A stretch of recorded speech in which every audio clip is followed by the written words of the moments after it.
Pelaku pencopetan di Jembatan Penyeberangan Orang atau JPO Stasiun Bogor dibekuk polisi.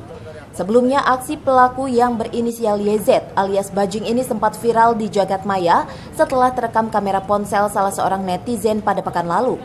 Dalam aksinya, pelaku kepergok merobek tas korban saat menaiki tangga JPO. Dalam olah TKP pada Kamis siang terungkap pelaku sudah 17 kali beraksi dalam sebulan. Pelaku kerap melancarkan aksinya pada jam-jam sibuk saat terjadi kerumunan di sekitar JPO Stasiun Bogor dengan cara menyilet tas maupun dompet yang menjadi sasaran targetnya. Cara pencopet ini melakukan aksinya memilih pada saat naik tangga, karena naik tangga itu semua mungkin goyang, kemudian dia ambil tasnya, kemudian dibawa turun. Ya tentunya nanti kita juga akan mengembangkan bahwa wilayah ini menjadi kawasan dari bebas kejahatan jalanan. Kami mengawasi tempat 24 jam. Ya, anggota reserse kami akan berada di sekitar kawasan ini untuk memonitor aksi-aksi dari kelompok-kelompok lainnya.